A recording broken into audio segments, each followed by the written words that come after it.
मेरे प्यारे देशवासियों, आज हम सब 80वां स्वतंत्रता दिवस मना रहे हैं। आज हर दिलों की धड़कन वंदे मातरम के नाद से गूंज रही। आज हर घर तिरंगा है, हर मन तिरंगा है और देश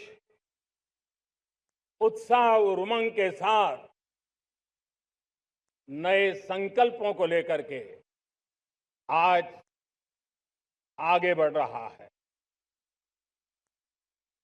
आप सबको स्वतंत्रता दिवस की बहुत बहुत शुभकामनाएं।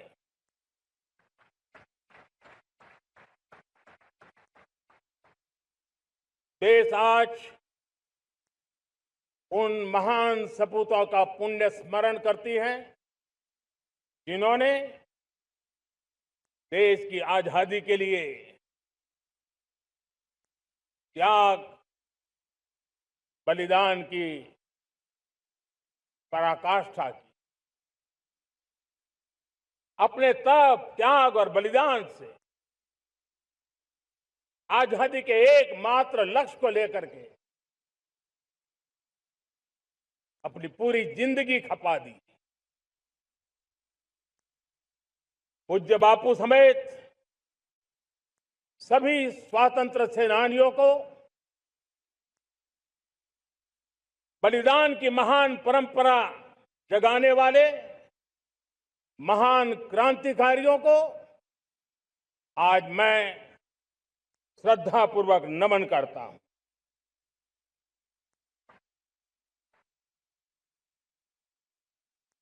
आज जो इस समारोह में उपस्थित है उन सब के लिए आज एक ऐतिहासिक पल भी है।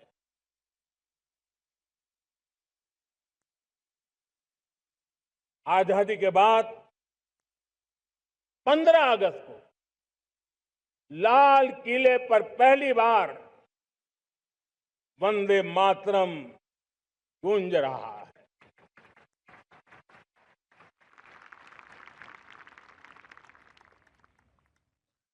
आज जब हम देश के लोग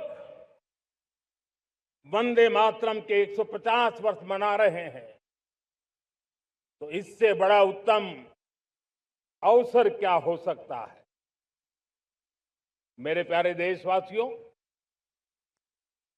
पिछले दिनों देश के कुछ हिस्सों में बाढ़ का प्रकोप रहा, भूस्खलन का प्रकोप रहा, अनेक परिवार प्रभावित हुए।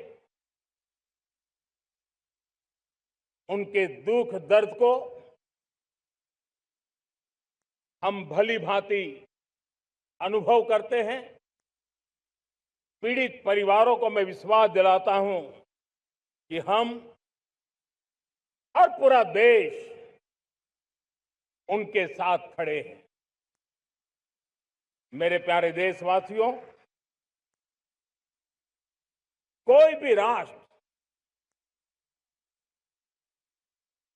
तब महान बनता है,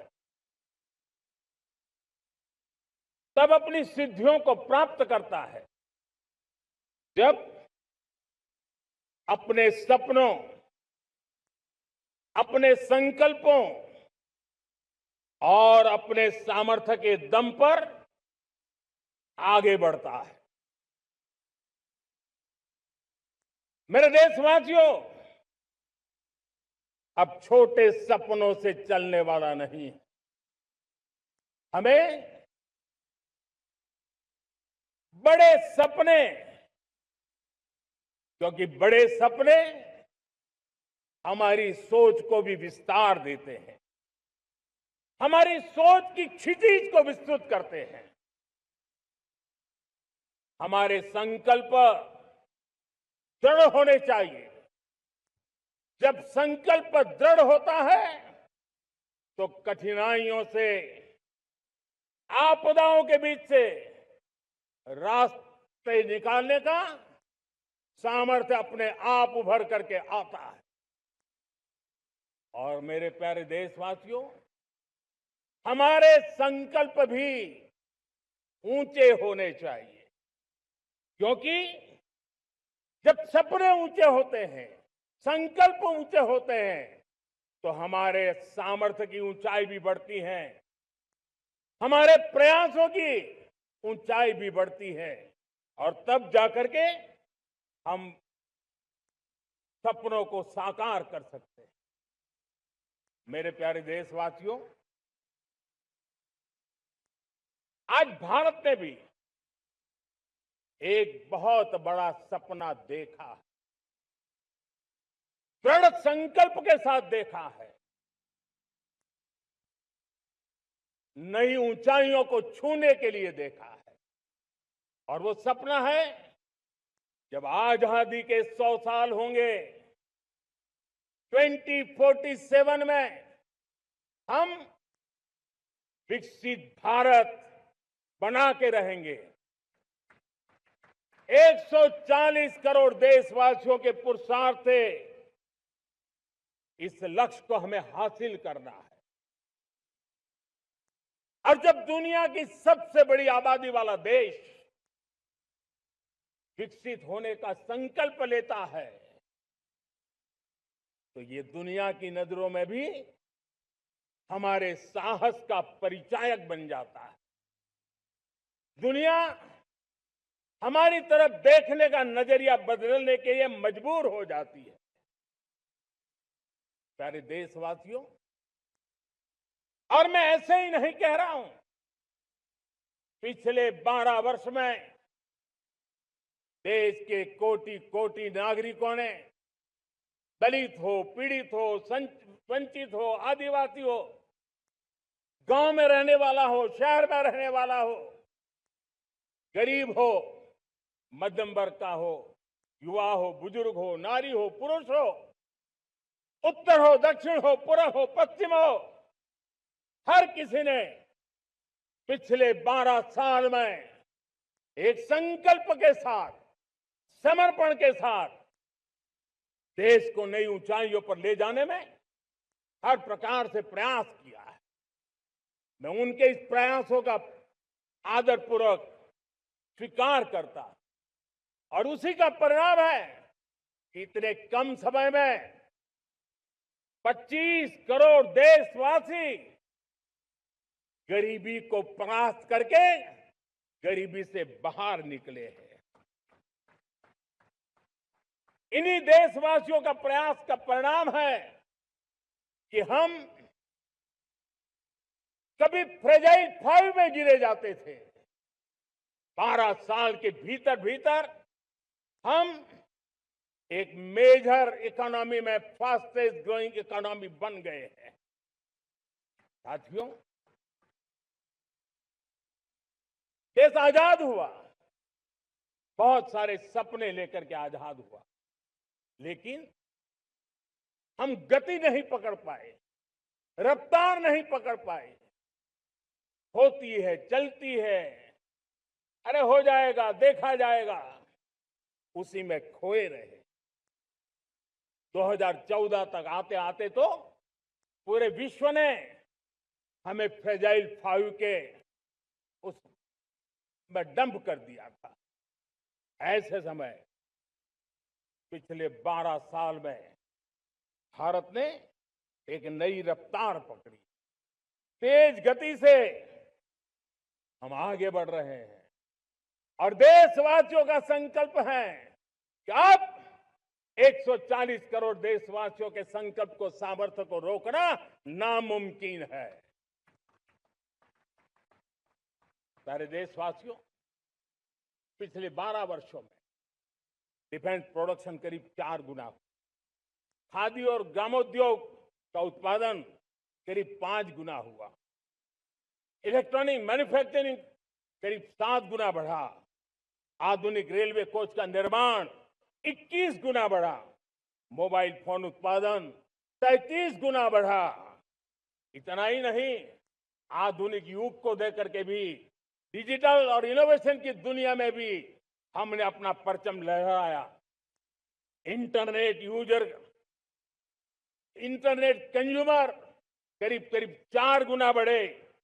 पेटेंट ग्रांट होने की संख्या 4 गुना बढ़ी। डिजिटल ट्रांजैक्शन 100 गुना बढ़े। सामान्य मानवीय की सुविधाओं की तरफ भी हमने उतना ही गंभीरता से काम किया। हर साल औसतन 15 गुना ज्यादा तेजी से हमने नल से जल कनेक्शन दिए। हर साल औसतन 6 गुनी ज्यादा रफ्तार से लोगों को गैस कनेक्शन दिए। हर साल 4 गुनी रफ्तार से गरीबों के लिए टॉयलेट बनाने का काम किया। हर साल 3 गुना ज्यादा तेजी से गरीबों को घर देने का काम किया। देश ने गवर्नेंस में भी बहुत बदलाव लाया। हजारों की संख्या में कंप्लायंसेस खत्म किए। सैकड़ों की तादाद में पुराने कानून खत्म किए। पिछली शताब्दी के कानूनों से 21वीं शताब्दी की मार्च नहीं हो सकती। हमने आधुनिक इंफ्रास्ट्रक्चर के लिए मेट्रो का विस्तार किया। हमने पब्लिक ट्रांसपोर्ट को ताकत दी। जिस स्पीड से काम, जिस स्केल पर काम किया, ये सब, ये रफ्तार, ये विस्तार, ये अचीवमेंट आजादी के बाद पहली बार पिछले 1 दशक ने देखा है। और जब इतनी सारी सिद्धियां हमारे सामने हो, इतनी तेज गति दिखाई देती हो, देशवासियों का सामर्थ्य पल पल प्रकट होता है, तब तो 2047 में विकसित भारत बनने का संकल्प कभी भी अधूरा नहीं रह सकता है। ये सारे आंकड़े इस बात की गवाही देते हैं कि हम आगे बढ़ने वाले हैं। मेरे प्यारे देशवासियों, लेकिन उसके लिए आत्मविश्वास की जरूरत होती है, आत्मगौरव की जरूरत होती है, और साथ साथ आत्मनिर्भर भारत होना भी बहुत जरूरी होता है। और इसलिए बीते वर्षों में हमारा कन्विक्शन रहा है कि भारत को हमें अब दूसरे देशों पर निर्भर रह करके नहीं जीना चाहिए।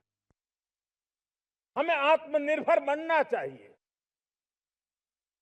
दुनिया में बहुत कुछ मिलता है, सस्ता मिलता है, जल्दी मिल सकता है, लेकिन उससे हमारा सामर्थ्य तैयार नहीं होता, न हमारे सामर्थ्य की कसौटी होती है। और इसलिए हमें भी अपनी क्षमताओं को बढ़ाना है। अपने हितों की सुरक्षा हमें खुद को करनी है।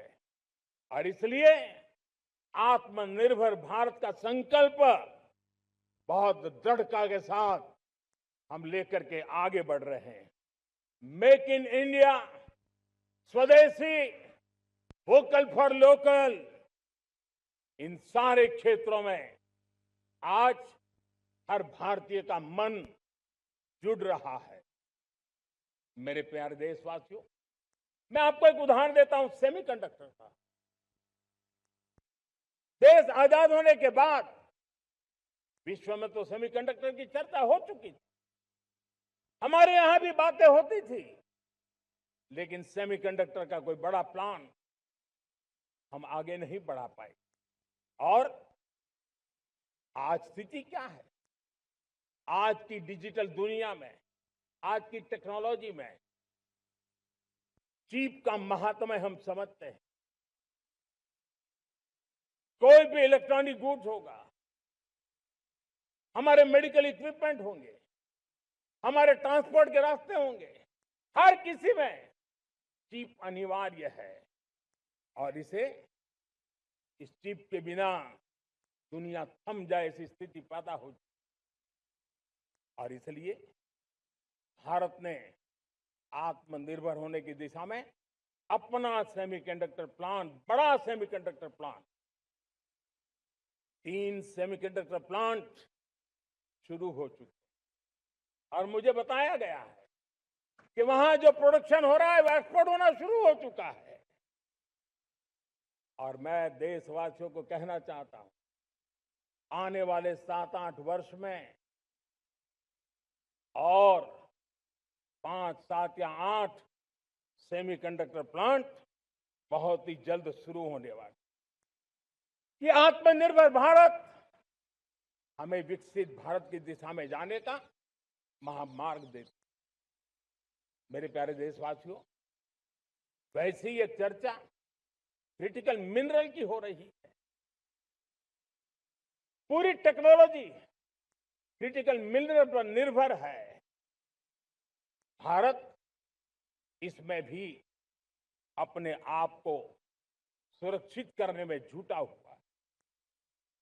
क्रिटिकल मिनरल का लक्ष्य साझा किया जाए। नेशनल क्रिटिकल मिनरल ये हमने लॉन्च किया। बजट में क्रिटिकल मिनरल कॉरिडोर की हमने घोषणा की है। कई देशों के साथ एग्रीमेंट हो रहे हैं। विश्व के कई देश अब इस क्रिटिकल मिनरल के विषय में भारत के पर भरोसा करने लगे हैं।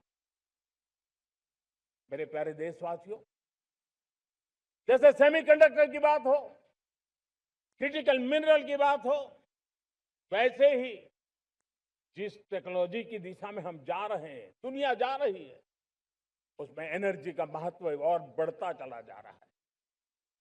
अब एनर्जी के बिना भी नई दुनिया को चलाना मुश्किल है और इसलिए हमें चिप हो, एआई हो, डेटा सेंटर हो, हमें बहुत बड़ी मात्रा में बिजली की जरूरत होगी।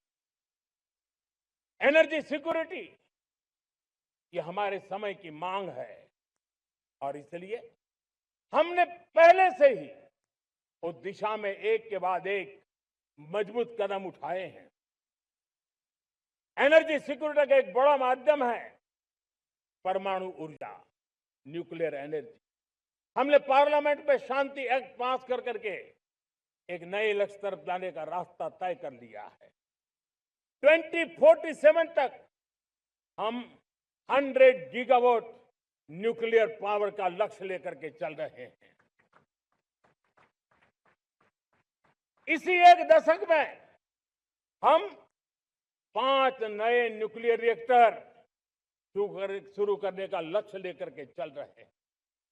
इस वर्ष भारत ने फास्ट ब्रीडर न्यूक्लियर टेक्नोलॉजी में महारत हासिल करके एक अहम पड़ाव पार किया है और उसके कारण परमाणु ईंधन में आत्मनिर्भर बनने की दिशा में हमें एक बहुत बड़ा सफलता का कदम हमने रखा है।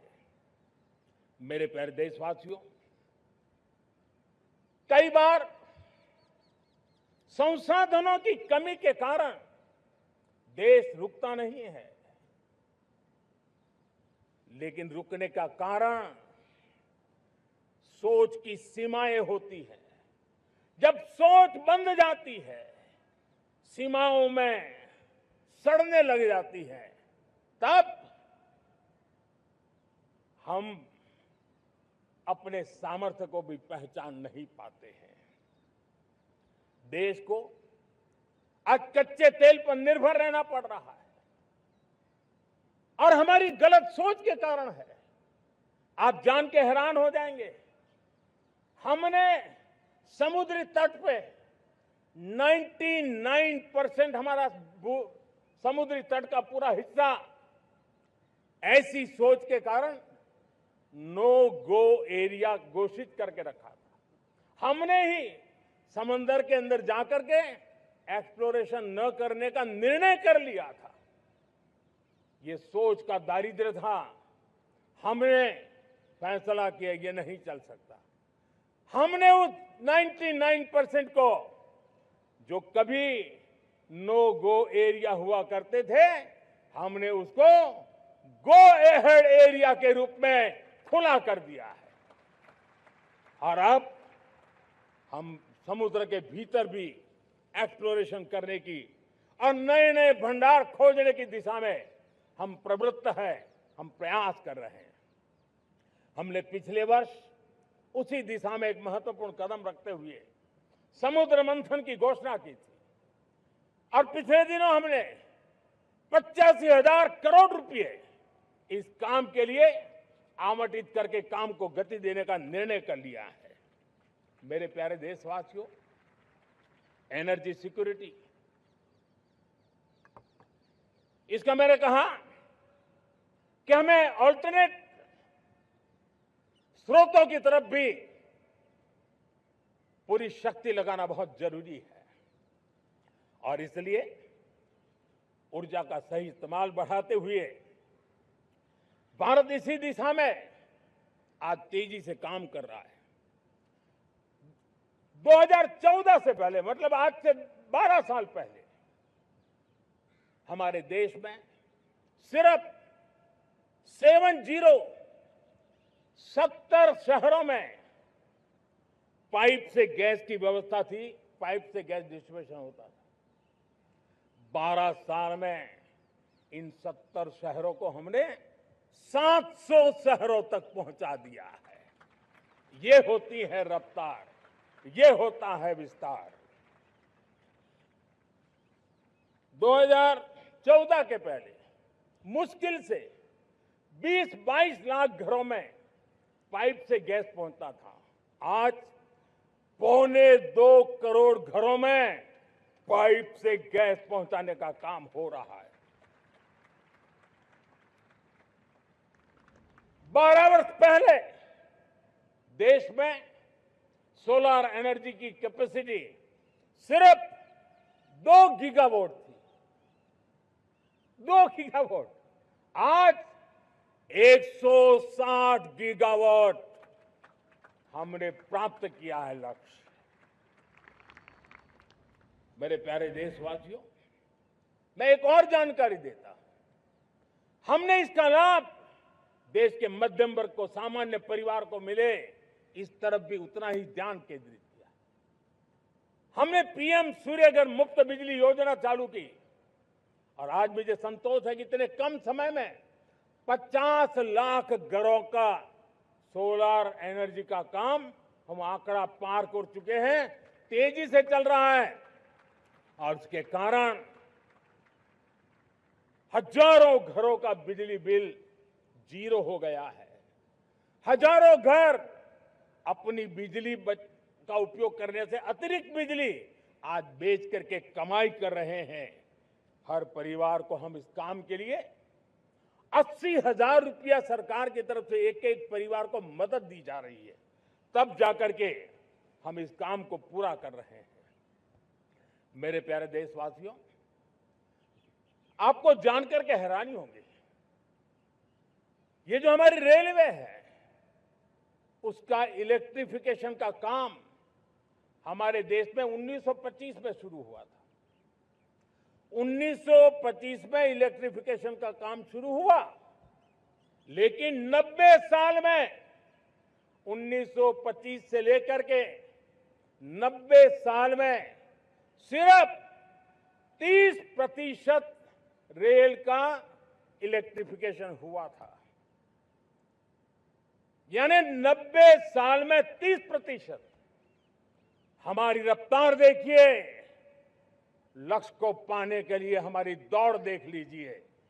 हमने एक दशक के अंदर 100% काम पूरा कर दिया।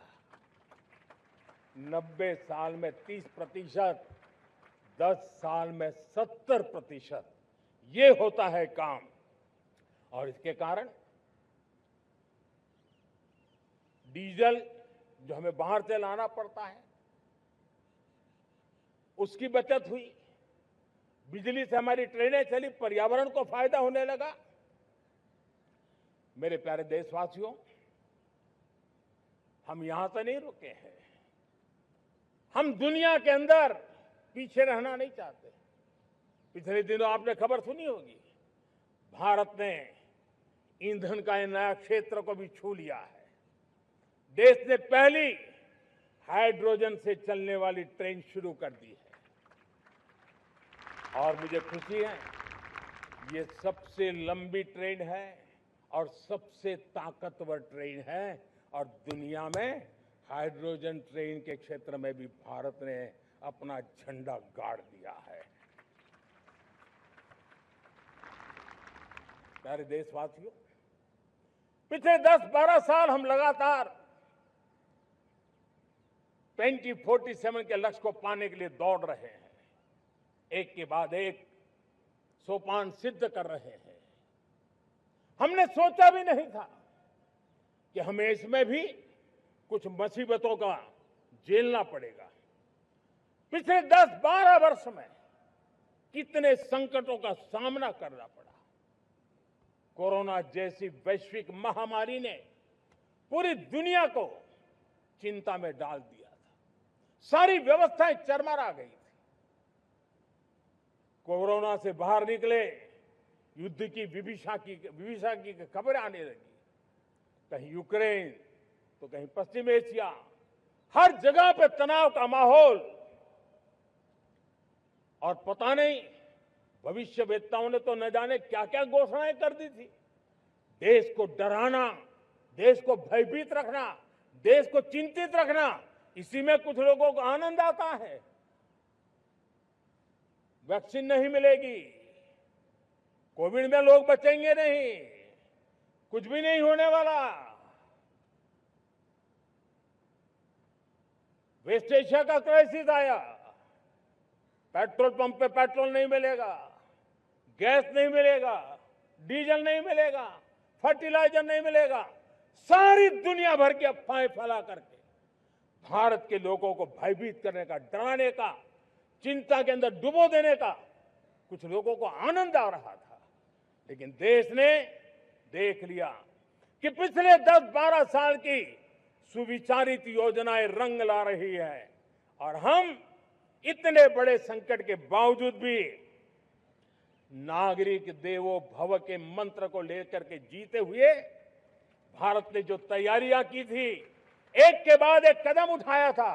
सोचा नहीं था कि संकट आएगा, लेकिन उस संकट के समय में ये सारी चीजें काम आ गई और आज देश में गैस भी है, पेट्रोल भी है, यूरिया भी है। हम अपनी ताकत के ऊपर खड़े हो रहे, चल रहे। मेरे प्यारे देशवासियों, दुनिया के इन संकटों का प्रभाव हर किसी पर हुआ, हम भी अछूते नहीं। यूरिया के दाम दुनिया में 3,000 रुपया पहुंच गए एक बोरी का। आज भी हम मेरे देश के किसानों को वो बोझ सहने के लिए मजबूर नहीं कर रहे। सरकार अपने कंधों पर वो बोझ उठा रहा है और दुनिया से जो 3,000 रुपया में यूरिया का बोरा हमें मिलता है, वो हमारे किसानों को हम सिर्फ 300 रुपये में दे पाते हैं। इतना ही नहीं, डीएपी आज दुनिया में बाजार 5,000 पहुंच चुका है, लेकिन मेरे देश के किसानों को दिक्कत ना हो इसलिए 1,350 रुपये में आज भी डीएपी देने का काम हम कर रहे हैं। मेरे प्यारे देशवासियों, एक समय था जब मैं आत्मनिर्भरता की बात कर रहा था तो कुछ लोग एयर कंडीशन चैम्बर में बैठ करके सोचने वाले लोग हमें बता रहे थे ग्लोबलाइजेशन का क्या होगा। लेकिन दुनिया देख रही है कि पिछले एक दशक में ऐसा लग रहा है कि दुनिया ने ग्लोबलाइजेशन बोलना ही बंद कर दिया है। जहां से ग्लोबलाइजेशन की आवाज आती थी वो बंद सुनाई नहीं देती है। दुनिया का हर देश अपनी अपनी संभालों के मिजाज की तरफ गया है। लेकिन दुर्भाग्य से इस संकट के कालखंड में कुछ लोगों ने अपना रुतबा दिखाने के लिए संसाधनों को वेपनाइज करने का खेल खेला है। दुनिया अपने पास जो कुछ भी है उसको वेपनाइज करने में लगी है। संसाधनों का वेपनाइज, रिसोर्स का वेपनाइज, पेट्रोल, डीजल, फर्टिलाइजर, दवाइयां, टेक्नोलॉजी की चिप्स, इतना ही नहीं भूभाग को भी वेपनाइज किया जा रहा है। और ऐसे समय अगर हम आत्मनिर्भरता मंत्र को लेकर 10 साल सही दिशा में न चले होते तो हम कल्पना कर सकते हैं कि ऐसी चुनौतियों का मजबूती से मुकाबला कैसे करते। और हमारी तैयारियां निरंतर बढ़ती जा रही है। मेरे प्यारे देशवासियों, दूसरी तरफ आज भारत का प्रोफाइल पूरी तरफ बढ़ रहा है। आज भारत दुनिया के लिए एक स्वीकृत और सम्मानीय देश के रूप में बन रहा है।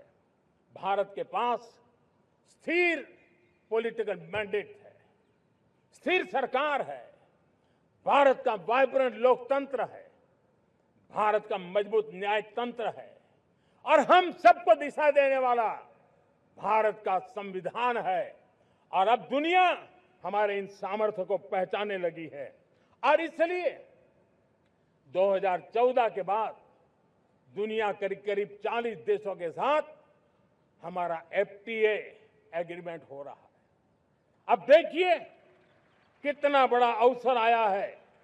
लेकिन ये जो ट्रेड एग्रीमेंट्स हुए हैं ये एक बहुत बड़ा अवसर है और इसलिए खास करके मैं मेरे MSMEs को कहना चाहूंगा कि हमें इस मौके को छोड़ना नहीं है। दुनिया में हमें पहुंचना है। भारत के उत्पाद की हर चीज विश्व के बाजार में पहुंचे और चाहे हमारा टेक्सटाइल हो, हमारी मशीनरी हो, हमने दवाइयां हो, हमने मौका छोड़ना नहीं है। लेकिन वैश्विक जो पैरामीटर्स हैं उस पैरामीटर को हमें पार करना होगा। हमें दुनिया से जो मिलता है उसे अच्छा देना पड़ेगा, दुनिया में जो मिलता है उसे सस्ता देना पड़ेगा। और पंजाब के लुधियाना से लेकर के तमिलनाडु के तिरुपुर तक हमारा टेक्सटाइल सेक्टर दुनिया में पहुंच सकता है। इतना ही नहीं, केरलम से लेकर के गुजरात और तमिलनाडु से लेकर के बंगाल, ये हमारा समुद्री तट, हमारे मछुआरे भाई बहन आज इस FTA के कारण हमारे श्रिप यानी झींगा उसके एक्सपोर्ट की बहुत संभावना बनी है। हमारे सी फूड की दुनिया में पहुंच बनने की संभावना पड़ी हुई है। और इसलिए मैं चाहूंगा कि हम इस परिस्थिति का फायदा उठाते हुए, हम आगे चलते हुए हम इन कामों को पार करने के लिए प्रयास करें। मेरे प्यारे देशवासियों, मैंने जो भूमिका आपके सामने रखी है उसके पीछे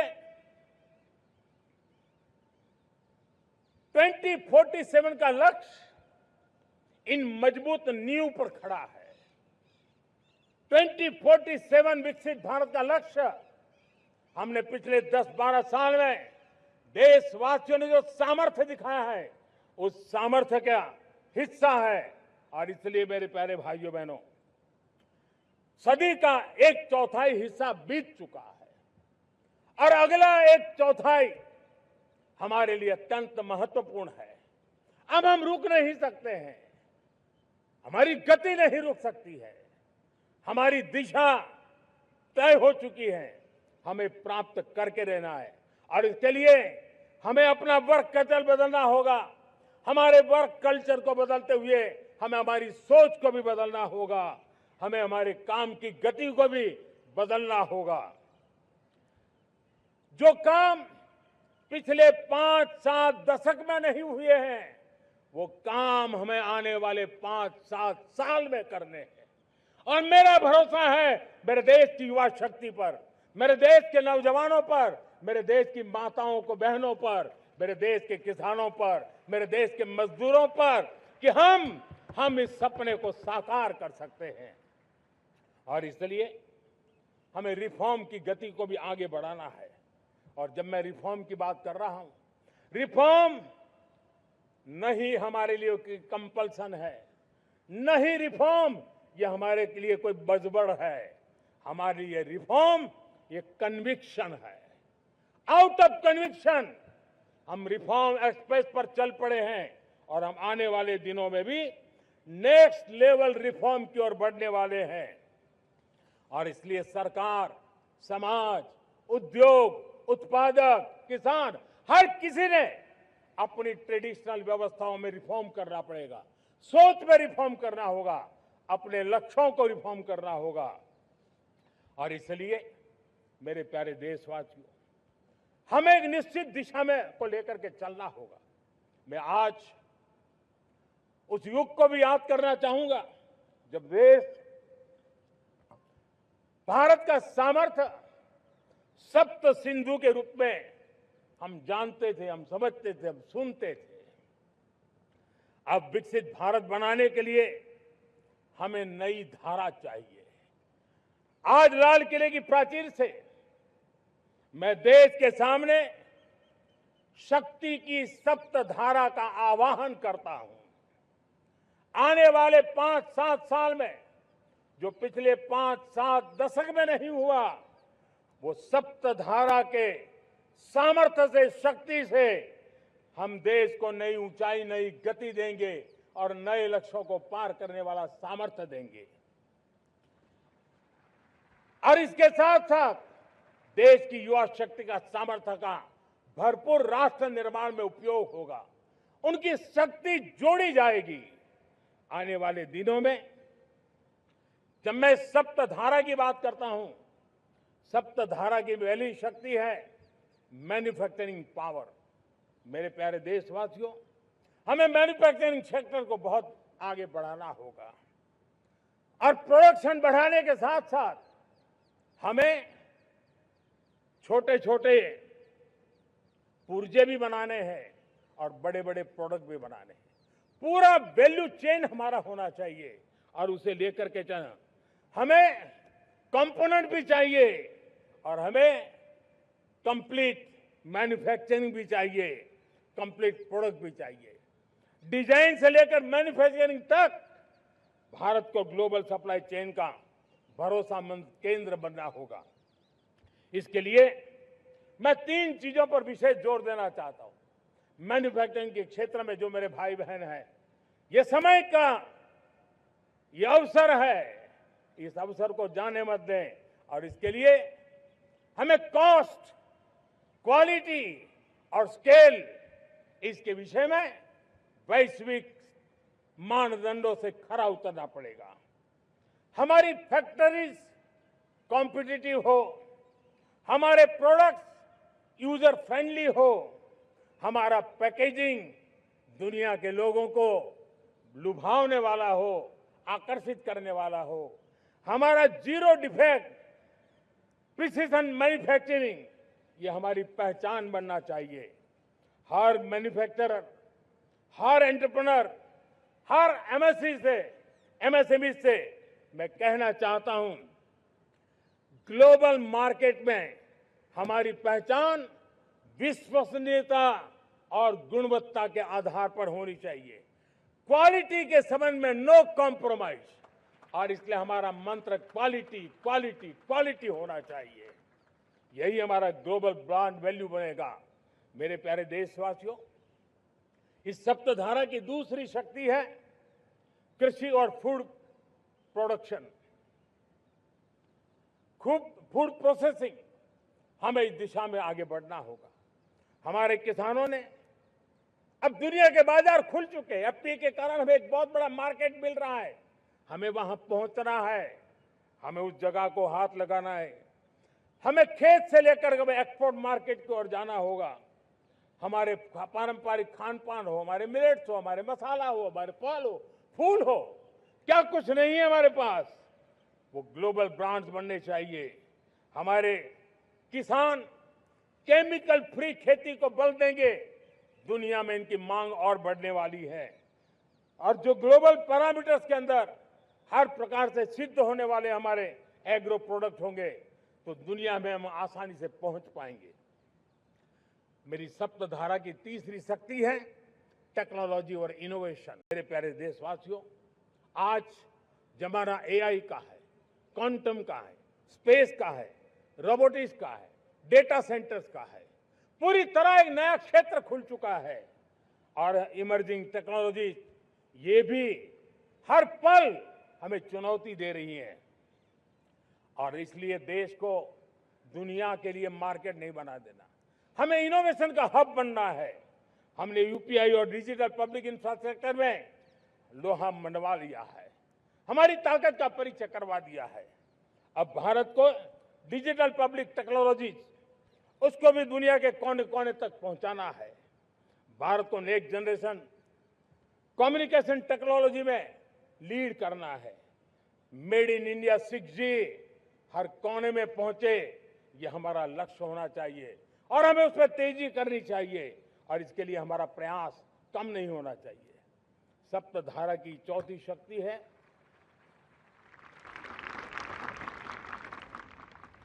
गति शक्ति। ये गति शक्ति देश के अंदर सीमलेस फास्ट कनेक्टिविटी पर हमें बल देना होगा। शहरों को हाई स्पीड रेल से हमें जोड़ना होगा।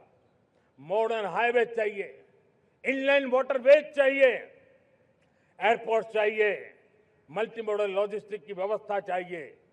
हमें पोर्ट्स को सिर्फ सामान उतारना चढ़ाने की जगह नहीं, दुनिया के शिप्स आकर के लंगर हो जाए इतना नहीं, हमें हमारे पोर्ट्स को पोर्ट लेड डेवलपमेंट ग्रोथ की दिशा में हमें आगे बढ़ना होगा।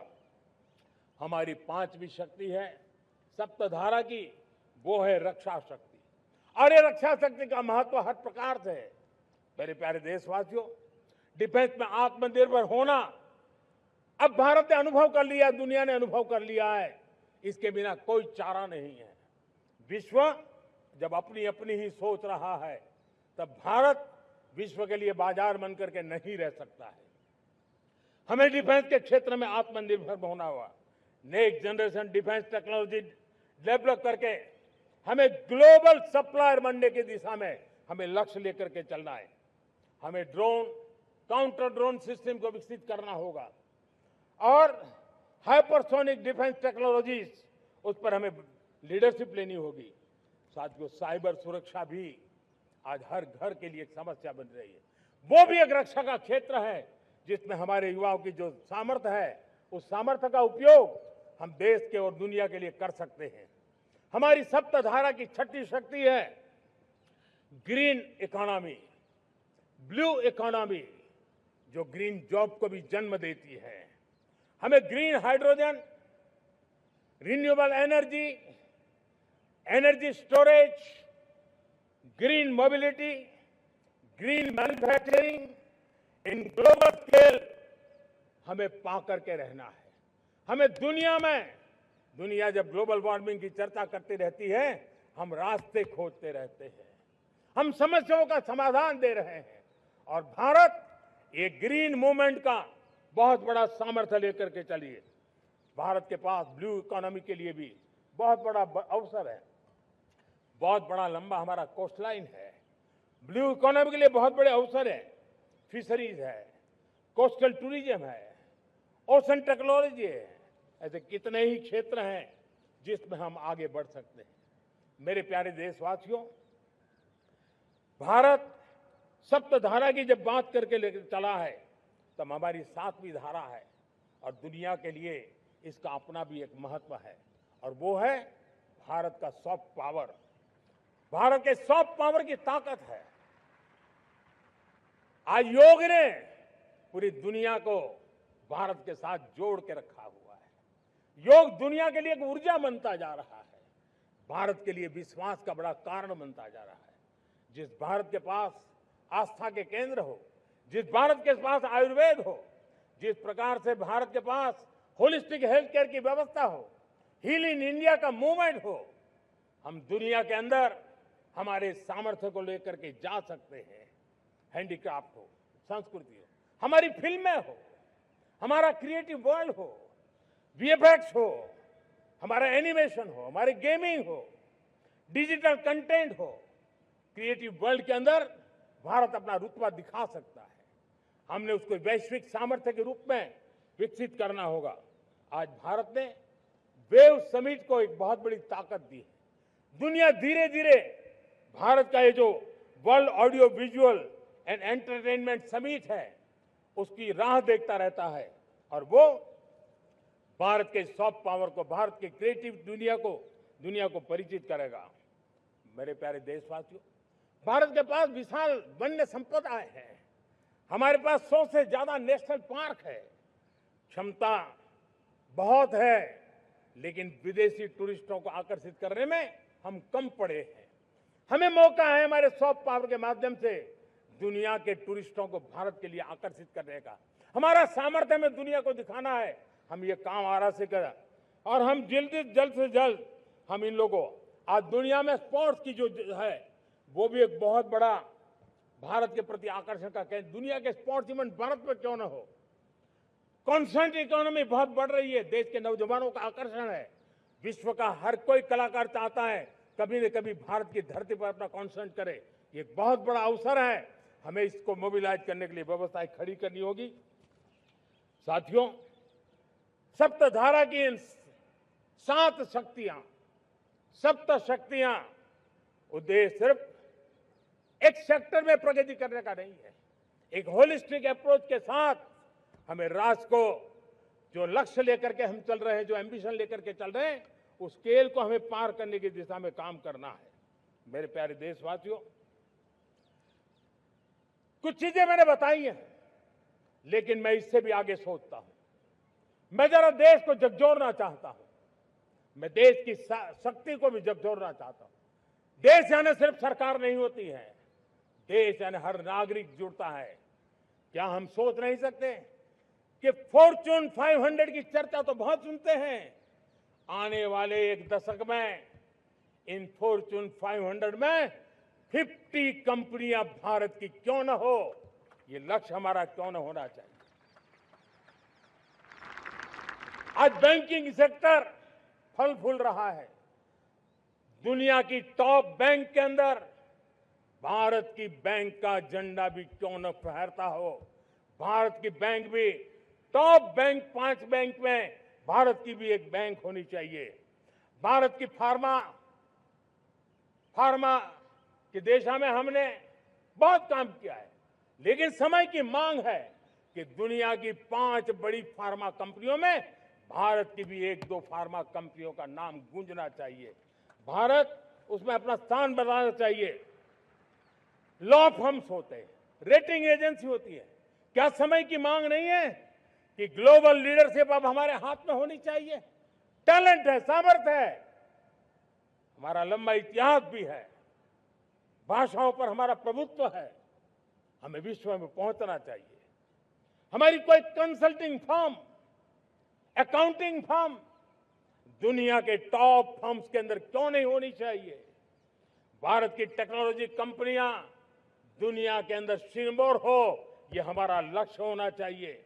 हमारे ऐसे ब्रांड हो जिससे दुनिया आकर्षित होती हो। हमारे ब्रांड हमारे देश की पहचान हो और विश्व के लिए एक डेस्टिनेशन बन जाए। उस दिशा में हमें काम करना है और इसके लिए मैं राज्य सरकारों को कहना चाहता हूं, मैं स्थानिक स्वराज की संस्थाओं को कहना चाहता हूं, भारत सरकार का भी यह दायित्व है कि हमें हमारे रिफॉर्म की गति बढ़ानी होगी। हमें 2047 के लक्ष्य के अनुरूप हमारी व्यवस्थाओं को विकसित करना होगा। हमें बीते हुए काल के नीति नियमों से नहीं चल सकते। हमें आने वाले सपनों के हिसाब से नीति नियमों को गढ़ना होगा और इसको अगर हम गढ़ेंगे तो मुझे पूरा विश्वास है और मैं देशवासियों को भरोसा देता हूं, इसी रास्ते मेहनत में कोई कमी न करते हुए हम विकसित भारत का सपना पार करके रहेंगे। हमें सबको मिलकर के चलना है। केंद्र सरकार हो, राज्य सरकार हो, इंडस्ट्री हो, हम सब ने मिलकर के आगे बढ़ना है।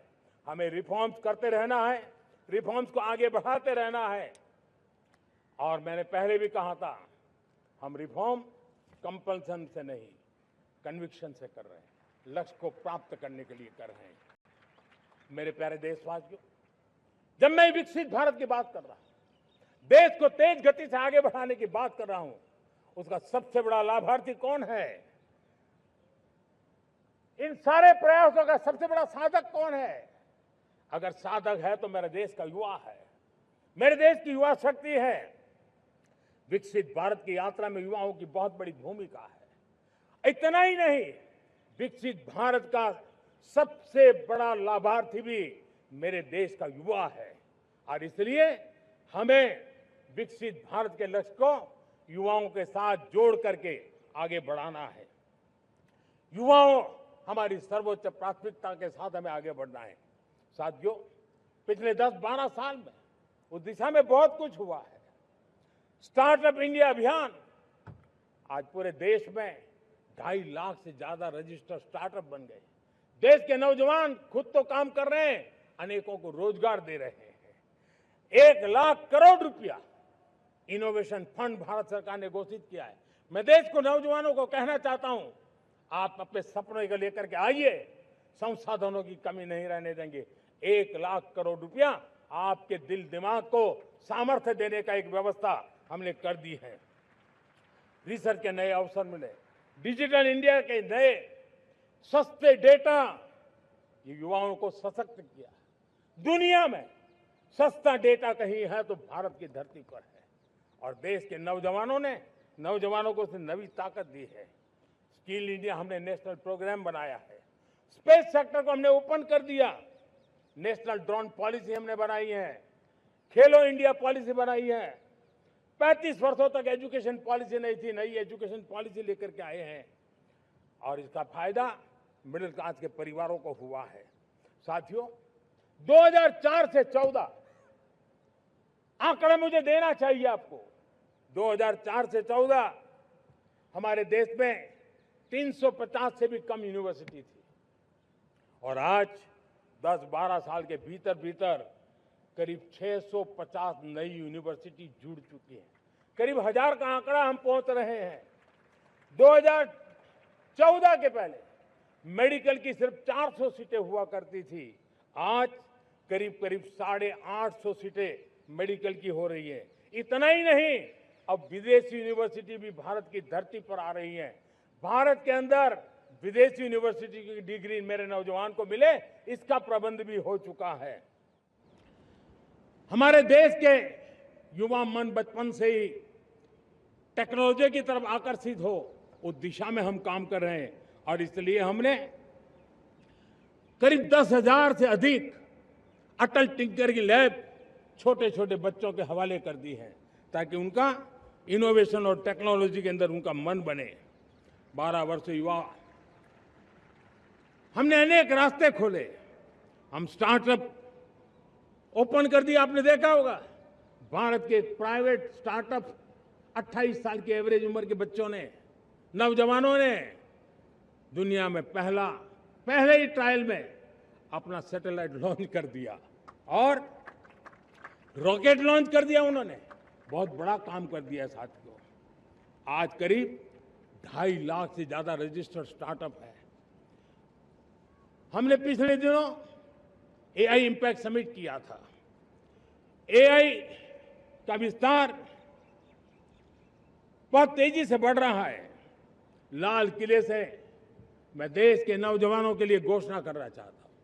हमने तय किया है कि आने वाले 1 वर्ष में 1 करोड़ युवाओं को एआई स्किल के लिए ट्रेनिंग देने का हम काम करेंगे, ताकि हमारा देश का नौजवान एआई की दुनिया में भी नेतृत्व करने का सामर्थ्य।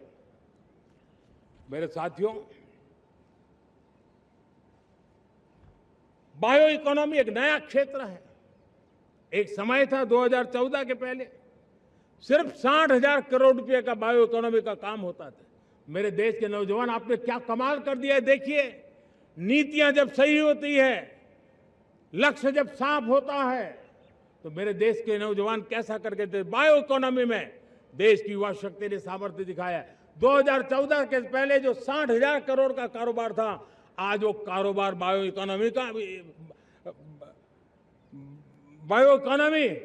20 लाख करोड़ पहुंच चुकी है। दोस्तों,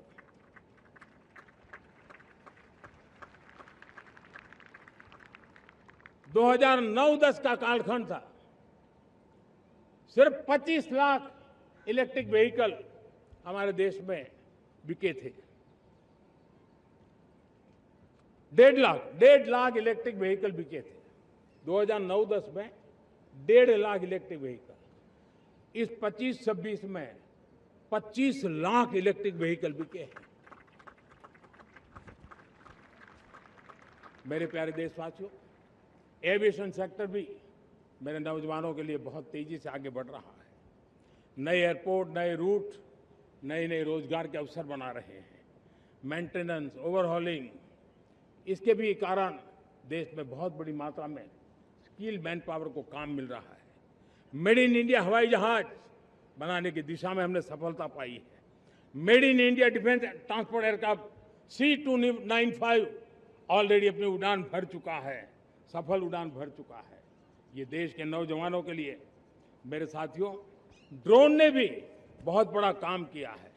स्वामित्व योजना, गांव में ड्रोन से स्वामित्व योजना सफल हो रही है। करीब 3.25 करोड़ परिवारों को स्वामित्व योजना का लाभ मिला है और इसके कारण 140 लाख करोड़ रुपए जैसी संपत्ति अनलॉक हुई है, जिसके कारण बैंक से लोन मिल सकता है, लोग अपना कारोबार कर सकते हैं। मेरे प्यारे देशवासियों, हमारे मध्यम वर्गीय परिवारों के सामने एक बहुत बड़ा बोझ बन चुका है कोचिंग क्लासेस की स्पर्धा। हर माँ बाप को लग रहा है कि कोचिंग क्लास में बच्चे को नहीं भेजा तो हम प्रतिष्ठित परिवार नहीं है। इन गरीब और मिडिल क्लास परिवारों की हम चिंता करते हुए हजारों करोड़ रुपए का उनका खर्च है वो भी बचे, बेटे भी अपने आसपास रह सके, उनकी देखभाल हो सके, परिवार पर आर्थिक बोझ न आए। और इसलिए हमने युवाओं के लिए विभिन्न परीक्षाओं की फ्री ऑनलाइन कोचिंग हमने करने का निर्णय किया है। डिजिटल पब्लिक इंफ्रास्ट्रक्चर है, हमारे पास उत्तम टैलेंट है, टीचर्स हैं, उन संसाधनों को जोड़ करके हम देश के नौजवानों को फ्री कोचिंग देने का एक पूरा नेटवर्क हम खड़ा करने वाले हैं। मेरे प्यारे देशवासियों, मैं हमेशा कहता आया हूं, जो खेले वो खिले। जब मैं खेले वो खिले की बात कर रहा हूं, तब मेरे प्यारे देशवासियों, आज भारत खेल की दुनिया में अपनी जगह बना रहा है। अब खेल के पोडियम में भारत का राष्ट्रगीत सुनाई देता है, भारत का राष्ट्रगान सुनाई देता है, भारत का तिरंगा झंडा लहराता दिखाई नजर आ रहा है। टॉप्स योजना ने बहुत बड़ी सफलता पाई है। खेलो India games, university games, winter games, beach games, sports infrastructure, sports के लिए कोचिंग, स्पोर्ट्स मेडिसिन, स्पोर्ट्स के लिए न्यूट्रिशन, इन सारे विषयों में भारत अब महारत करने की दिशा में आगे बढ़ रहा है। नौजवानों के लिए पूरा नया क्षेत्र, खिलाड़ी न बन सके तो उसकी सपोर्ट सिस्टम में भी बहुत बड़ा क्षेत्र खुल रहा है। स्पोर्ट्स की दुनिया में भारत का प्रदर्शन बेहतर होता रहा है और हम 2036 में ओलंपिक के मजबूत दावेदार बनकर के आगे बढ़ रहे हैं और 2030 में कॉमनवेल्थ गेम्स को भारत होस्ट करने वाला है। और मेरे साथियों, दुनिया में जो ओलंपिक की खेल होते हैं, करीब 40 प्रकार के गेम होते हैं और करीब 350 साढ़े 350 स्पर्धाएं होती हैं ओलंपिक में। और आपको जानकर के दुख होगा मेरे देशवासियों, मेरे नौजवानों, मैं आपको चुनौती देता हूं, मैं आह्वान करता हूं, मैं आपकी मदद चाहता हूं। 350 जितने स्पर्धाओं में भारत 2/3 खेलों में कहीं होता ही नहीं, हमारी मौजूदगी नहीं होती, हम क्वालिफाई नहीं होते हैं। हमने तय किया है कि 2036 में जो ओलंपिक होगा, हम चाहते हैं कि वो भारत में हो, लेकिन 2036 में जिन विधाओं में आज भारत खेलता नहीं है, जिन विधाओं में भारत क्वालिफाई नहीं करता है, जिन स्पर्धाओं में भारत ने छोड़ के रखा है, 3/4 हिस्सा हमारे इंतजार कर रहा है। भारत उस पर बल देगा और इसके लिए हम टैलेंट हंट का एक अभियान भी चलाना चाहते हैं। हमें अगर 2036 के लिए खिलाड़ी चाहिए तो आज जो 5 साल, 10 साल, 15 साल की उम्र के नौजवान हैं, बेटे हैं, उनके तरफ ध्यान देना होगा, उन बेटियों पर ध्यान देना होगा। और इसलिए 5 से 15 उम्र के बच्चों में खेल प्रतिभा ढूंढने के लिए गांव-गांव, शहर-शहर, स्कूल-स्कूल एक टैलेंट हंट का अभियान चलाया जाएगा। बच्चों की प्रतिभा को देखा जाएगा और फिर उनको स्पेशल ट्रेनिंग दे करके देश के लिए खेलने वाले अच्छे खिलाड़ी बनाए जाएंगे। मेरे प्यारे युवा, देश के सामने, देश के नौजवानों के सामने नशा एक बहुत बड़ा संकट बनता जा रहा है। नशा मुक्त भारत, ये हम सबका सामूहिक दायित्व होना चाहिए। हमारे उज्जवल भविष्य के लिए हमारी युवा पीढ़ी मजबूत हो, हमारा युवा सामर्थ्य हमारे देश के लिए काम आए, इसलिए नशा मुक्त भारत।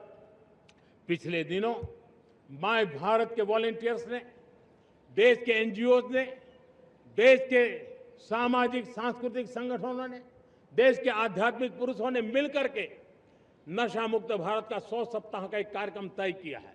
100 सप्ताह तक एक अभियान चलने वाला है। मैं हर परिवार को कहना चाहता हूं कि आप भी इस अभियान का हिस्सा बने, आप इसके साथ जुड़िए और देश के नशा मुक्त भारत के सपने को पूरा करने के लिए आप आगे आइए। मेरे प्यारे देशवासियों, 21वीं सदी में दशकों पुरानी जो चुनौतियां हैं, उन चुनौतियों को खत्म करना बहुत अनिवार्य है। नक्सलवाद, माओवाद लाखों युवाओं के भविष्य को तबाह कर दिया। अनेक माताओं के दुधमल नौजवानों को छीन लिया, बर्बाद कर दिया। हर मां बाप के सपनों को चूर चूर कर दिया। इस नक्सलवाद ने 4 दशक तक हिंदुस्तान के बहुत बड़े हिस्से को, बहुत बड़ी आबादी को दबोच करके रखा था, बंदूक के नोक पर दबोच करके रखा था, संविधान की धज्जियां उड़ा दी थी और देश के सामान्य नागरिकों की रक्षा में 3,500 से ज्यादा हमारी पुलिस के, सुरक्षा बल के जवान शहीद हो गए। युद्ध के अंदर जितने सैनिक मरते हैं, उससे ज्यादा हमारे पुलिस जवानों को जान की बाजी लगानी पड़ी ताकि देश के सामान्य मानवी को सुरक्षा मिले। ये नक्सलवाद ने धरती को लहूलुहान कर दिया था। 2014 में आपने जब हमें मौका दिया, उसी दिन हमने संकल्प लिया था कि हम देश को नक्सलवाद से मुक्त करेंगे। और आज मुझे खुशी है कि नक्सली माओवादी हिंसा आखिरी सांस भी शायद रहने की अब तो ताकत नहीं रही है। पूरी तरह उसे खत्म करने की दिशा में जहां पर कभी नक्सलवादियों की गोलियां चलती थी, जहां पर कभी धरती रक्त रंजित रहा करती थी, आज उसी नक्सल क्षेत्रों में, उसी इलाकों में नक्सल मुक्त होने के कारण विकास, विश्वास और प्रयास का तिरंगा लहरा रहा है। मेरे प्यारे देशवासियों, लेकिन इस चुनौती को हमने कम नहीं आंकना है। इस चुनौती से हमें और भी सावधान रहने की जरूरत है।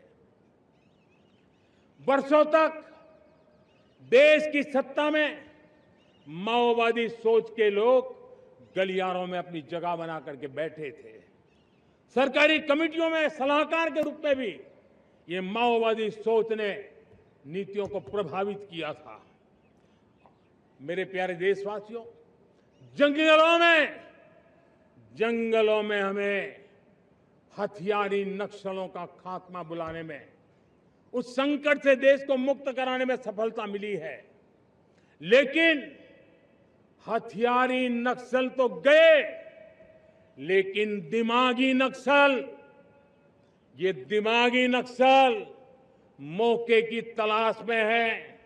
हिंसा, अराजकता के वो रास्ते खोज रहे हैं, समाज को गलत राह पर घसीटने के लिए भांति भांति के दांव कर रहे हैं। इन दिमागी नक्सलियों को पहचानना होगा, इन दिमागी नक्सलियों को आइसोलेट करना होगा और राष्ट्र को विकसित राष्ट्र बनाने की मुख्य धारा की ओर देश की युवा पीढ़ी को जोड़ना होगा। मेरे प्यारे देशवासियों, सुरक्षित भारत बनाना हम सबका दायित्व है। चुनौती सीमा के भीतर हो या सरहद से बाहर, भारत हर परिस्थिति के लिए तैयार है। आज युद्ध का नेचर बदल रहा है। अब युद्ध सीमा पर ही होता है, गारंटी नहीं है। आज युद्ध सीमा के अंदर, कहीं रिफाइनरी पे जाकर के, कहीं बैंकिंग सेक्टर को जाकर के, कहीं डेटा सेंटर को जाकर के, एक प्रकार से लड़ाई का नया रूप, इंफ्रास्ट्रक्चर तोड़े जा रहे हैं, फैक्ट्रियां तोड़ी जा रही है। हमने मिशन सुदर्शन चक्र की पिछले सालों घोषणा की थी, बहुत तेजी से उस पर काम चल रहा है। आज डिफेंस एक्सपोर्ट हमारा करीब 50 गुना बढ़ा है। करीब 100 देशों में हमारे अस्त्र शस्त्र पहुंच रहे हैं। वैश्विक पटल पर भारत की प्रतिष्ठा धीरे धीरे बढ़ रही है। बदलते हुए समय में अस्त्र शस्त्र की तरफ काम करना है, सैन्य बलों का सामर्थ्य बढ़ाना है, लेकिन साथ साथ नागरिकों को भी तैयार करना होगा।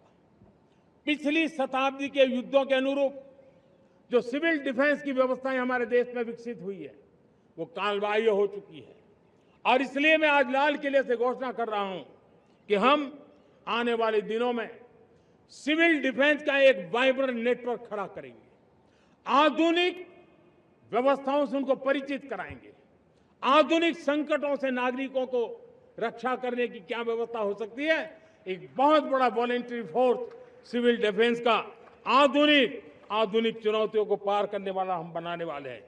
मेरे प्यारे देशवासियों, राष्ट्र के निर्माण में आज हमारी बहनों बेटियों का योगदान हम सब के लिए बहुत बड़ा प्रेरणा का कारण बना हुआ है।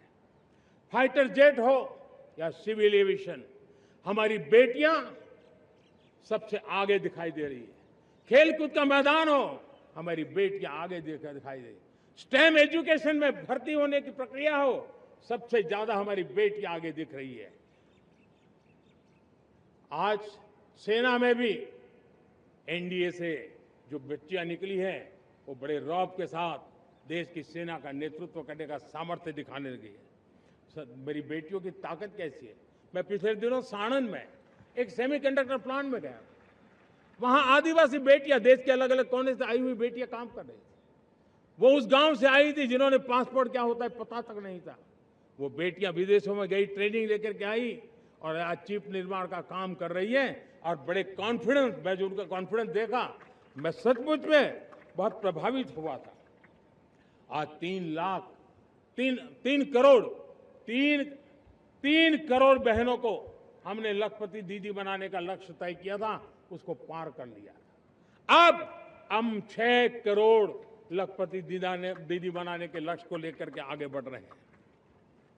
3 करोड़ नई लखपति दीदी बनना मतलब ग्रामीण अर्थव्यवस्था में बहुत बड़ा बदलाव मातृशक्ति के द्वारा आने वाला है।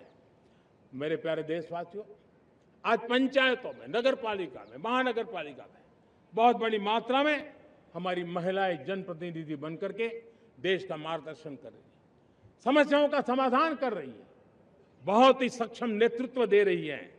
और इसी को ध्यान में रखते हुए हमने पार्लियामेंट में नारी शक्ति वंदन अधिनियम पारित किया था, लेकिन किसी न किसी कारण से राजनीति के अखाड़े में पिछले 40 साल से ये सपना हमेशा राजनीतिक अखाड़े का शिकार हो गया है। मैं देश के सभी राजनीतिक दलों से आज लाल किले की प्राचीर से तिरंगे झंडे की छाया में खड़े होकर के प्रार्थना करता हूं, आग्रह करता हूं, आइए उन महिलाओं के सामर्थ्य के पुजारी बनिए, उन महिलाओं के सम्मान में आगे आइए और जल्द से जल्द हमारी माताओं बहनों को 33% विधानसभा और लोकसभा में उनको प्रतिनिधित्व मिले, वे भारत की नीति घड़तर के अंदर अपना योगदान दे। समय की मांग है और मैं सभी राजनीतिक दलों से फिर से आग्रह करता हूं, आइए महिला आरक्षण लागू करके महिला सम्मान में आप भी जुड़िए, आप भी यश लीजिए, आप भी क्रेडिट लीजिए, लेकिन मेरी माताओं बहनों को हक दीजिए। मेरे प्यारे देशवासियों, विकसित भारत का संकल्प तभी पूरा होगा जब विकास अंतिम व्यक्ति तक पहुंचेगा। 2014 से पहले सिर्फ 25 करोड़ लोगों के पास सोशल सिक्योरिटी का कवर था, सिर्फ 25 करोड़ के पास। साथियों, पिछले 5-7 दशक में सिर्फ 25 करोड़, हमने एक दशक के भीतर भीतर 100 करोड़ देशवासियों को सोशल सिक्योरिटी का कवच दिया है। आयुष्मान भारत योजना से 70 साल की उम्र के बुजुर्गों से भी आज 5 लाख रुपए तक मुफ्त दवाई की व्यवस्था हो रही है। करोड़ों करोड़ों परिवारों को इसके कारण बहुत बड़ी सुविधा मिली है। और इस आयुष्मान कार्ड के कारण 2 लाख करोड़ रुपया जो दवाई और ऑपरेशन के पीछे खर्च होना था, वो मेरे परिवारों के बच्चे हैं। वो गरीब परिवार है, वो मध्यम वर्ग के परिवार है, उनको इतनी बड़ी। मेरे प्यारे देशवासियों, आज मुझे एक काम के लिए आपकी मदद चाहिए। मैं आप सबसे एक मदद मांग रहा हूं। सभी नौजवानों से मैं चाहता हूं कि आप इसका नेतृत्व करिए। आपका 1 या 2 घंटे देश को बहुत बड़ी शक्ति देने वाले हैं।